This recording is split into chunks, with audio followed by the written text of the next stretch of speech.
giant kebabs, and smooth Mars bars. Oh, the humanity. What a weird week. Hi, everybody, it's Weird. This is like crazy being here. Like Really weird tales. Well, I got a great show for you today with some wonderful weird stuff. Hi, friends. I'm Scott, and this is What a Weird Week. If you're new here, we're a show that at the end of the week, we recap all the weird stuff that happened in the news, so you don't even have to keep track. We got you covered. New episodes drop every weekend. If you want show notes, podcast stuff, everything we talk about in more detail, go to shownotes.page, shownotes.page. Here we go. This is season 5, and I can't remember the episode number, but dropping on Friday, December the 6th, 2024. 10. A giant kebab made news this week. King Kebab House in New South Wales cooked like 1,200 pounds of kebab meat, and they set a world record for the biggest kebab in the world. Now, I pronounce it kebab. If you pronounce it kebab, I'll throw in a couple of kebabs as well. Kebab, kebab, kebab. They had to put out 300 feet of table, like line up tables for 300 feet to hold all that kebab, you guys. World record. We'll put a photo in the show notes. 9. Number 9 is the fellow who got a smooth Mars bar and contacted the company and got a 2-pound voucher for his trouble. So if you're unfamiliar with the Mars bar, the article says the Mars bar, known as a Milky Way in the United States, and I don't believe that to be true. They're very similar, but they're different bars. Here in Canada, we do have the Mars bar, Milky Way bar, very similar. You got nougat, you got delicious caramel and chocolate, and usually that Mars bar has some kind of wavy pattern on top of it, in the chocolate. And this fellow got a smooth one. We'll put a photo in the show notes, but the photo will make you hungry, you guys. Hungry for Mars bars. So be careful where you're at, where you're tuned in. If perhaps you can't purchase a Mars bar, you're just going to want a Mars bar. That's my prediction. So this fellow, a British fellow, opens up the Mars bar. It's smooth. I should say he didn't contact the company like, I'm going to get a lawyer and we're taking this right to the Supreme Court. It wasn't that. He contacted the company. He wanted to know, hey, what happened? Is this the way Mars bars are going to be now? Why did I get a smooth one? And they, rather than give him an explanation, just gave him a 2-pound voucher. They do, in the article, quote some experts who say maybe in the blowing process, maybe that bar missed the blower. So that is a thing. I assume it's a machine. Maybe it's some, maybe the handmade chocolate companies, it's a person who blows on the chocolate. I'm not sure. That would be an interesting job to be a chocolate assembly line blower. But anyway, the bar, I assume it's to spread the chocolate or to cool the chocolate, something like that. And the blowing process, as the bar goes through, the blowing also creates ripples in the chocolate. And so the commenters on the article say, probably this bar didn't go through the blowing process, and that might solve that mystery. Okay, that's 10 and 9 already, just like that. Number 8 is up next. Hopefully the last time we'll talk about this very, very famous banana.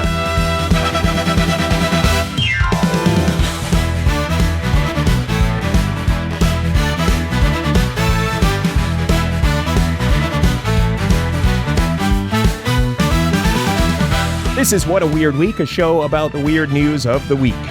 8. Number 8 is the $6-point-something million banana, the art installment that is a banana duct taped to the wall. Well, it was. So it made headlines when some artist said, I'm going to duct tape a banana to the wall. And then it made headlines when somebody else came along and ate that banana. And then it made headlines again when a replacement banana was duct taped to the wall. And then it made headlines when it sold at auction for $6.2 million, something like that. And now the fellow who bought it, Justin's son, ate it. He ate the $6 million banana. I don't know, you guys. I'm not a huge banana fan. I mean, I know they're supposed to be good for me and all that stuff. And I guess the big question here is, how did it taste? Would a $6 million banana taste better than a regular old banana that you find in a tree or at the grocery store? I don't think so. As a matter of fact, this banana has been handled so much and duct taped so much, I don't know if it would taste good at all. I'm not a banana expert. I don't find bananas that appealing. Hey? 7. Number 7 is the Miller High Life. Oh, please enjoy responsibly. All that stuff. This is one of those things, a publicity stunt or a way to get the brand out there, cut through the noise. During the holidays, Miller High Life has introduced a dive bar scented perfume. So it is called Miller High Life Dive Barfume. You want to cut through the noise. You want to get some publicity for your Miller High Life. And then you propose a name like Miller High Life Dive Barfume? Is that really what we're going with? Perfume. Who am I to judge, right? First of all, don't consume alcohol, and I have asthma, so perfume not tops on my list. Dive bars? You know, they're a nice place to hide out when the heat's on, I guess. I don't know. I'm not qualified for any of this. Let me just read the story. Miller High Life launched their perfume, Miller High Life Dive Barfume. They say it captures the sense of a neighborhood dive bar, including notes of cedarwood, tobacco, leather, and sea salt. I mean, I know they had to put some work into this. They didn't just throw a bunch of chemicals together and shake it up and say, let's see how this one plays. Sea salt, an interesting choice. $60. There's a limited amount available. I'll link to all the stuff, but again, please enjoy responsibly. I know it's perfume, but you know, when we mention Miller High Life, I think we're supposed to say, please enjoy responsibly. And when we mention any kind of dive bar scented perfume, also enjoy that responsibly. If you want the show notes, go to shownotes.page. Next, we'll get into this article. It made headlines this week. Something about the new way we tip is not good for business. That is coming up.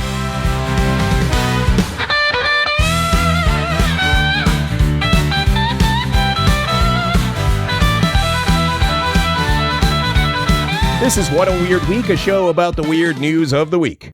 6. The thing about tipping from study finds, research shows that, you know how you go to a place now, more and more places, it'll ask you for a tip if you go to pay with your card. And sometimes they'll hand you the thing through the drive-through window and you'll go to tap and they'll be like, oh no, you gotta do the tip first. Then you can tap or whatever. Sometimes that occurs. Well, we will tip more when that happens. When somebody is watching you, according to the research, we'll tip more money.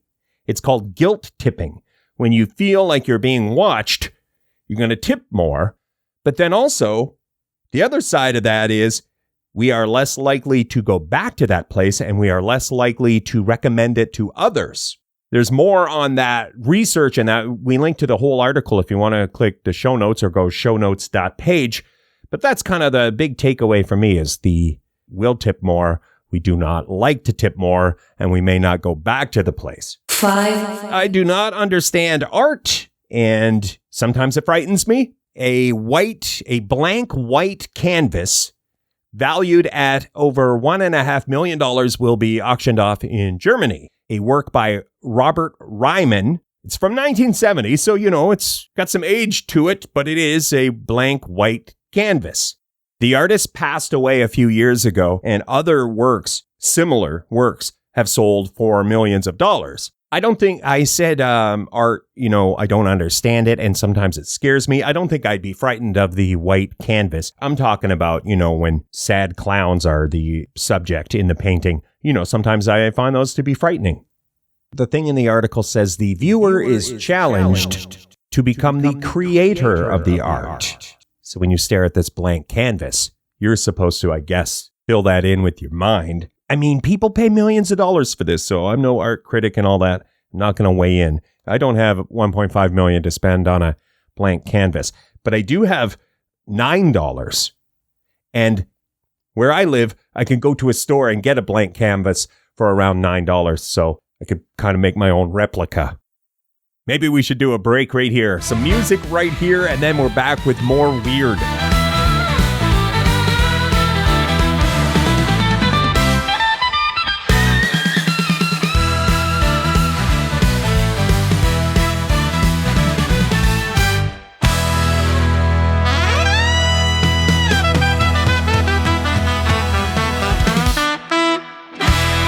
This is What a Weird Week. You don't have to keep up with the weird news. We got you covered. 4. This one, I like discovery stories, especially when it's a youngster who discover something, and now they'll have a story to tell until they're old and gray. The 9-year-old boy who discovered the 60,000-year-old Neanderthal hand axe. This was in England, West Sussex. This story began 3 years ago. The young fellow was playing on a beach, and he found this thing. It's like described as a shiny flint stone. So the young fellow kept it at home for 3 years, and then went to a museum, saw a Stone Age exhibition, and thought, that's close to what I found on the beach that time.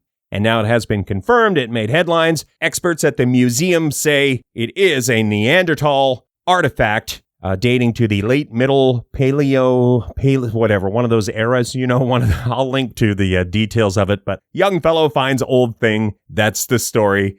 Shownotes.page. 3, Oh boy, you guys, the Loch Ness Monster mystery solved.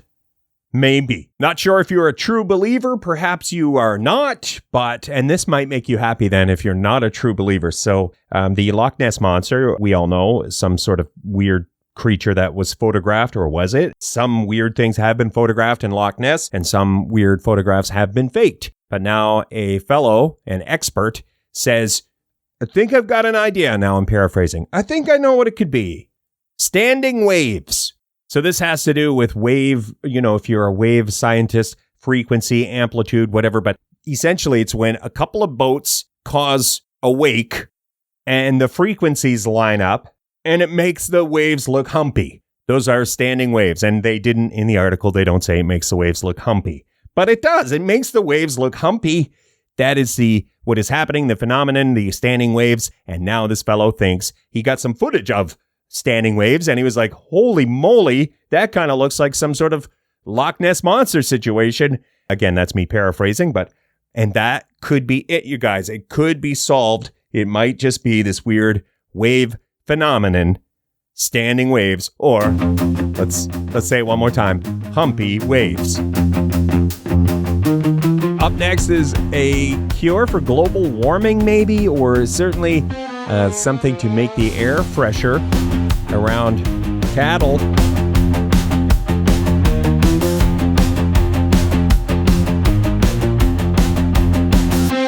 This is What a Weird Week. We catch you up on the weird news of the week. 2, Okay, this one, I don't know if it's PG-13. I don't think so, but it's a bit lewd. It involves cows passing gas. Cow farts. We'll probably say the word fart a few times here. The article talks about emissions from livestock, but we're just going to call it what it is, cow farts. Hey, is that all right? Let's just cut to it, cow farts.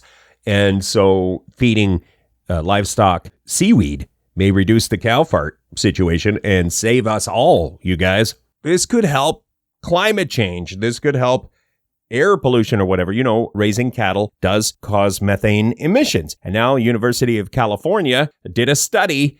And so via seaweed, we're on our way to a better world with less cow farts. Would it work for humans? Hey, we all know somebody who needs some of this seaweed, this miracle seaweed juice.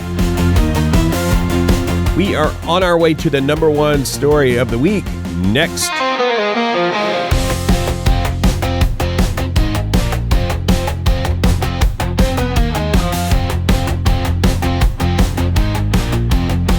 This is What a Weird Week. That's the name of the show.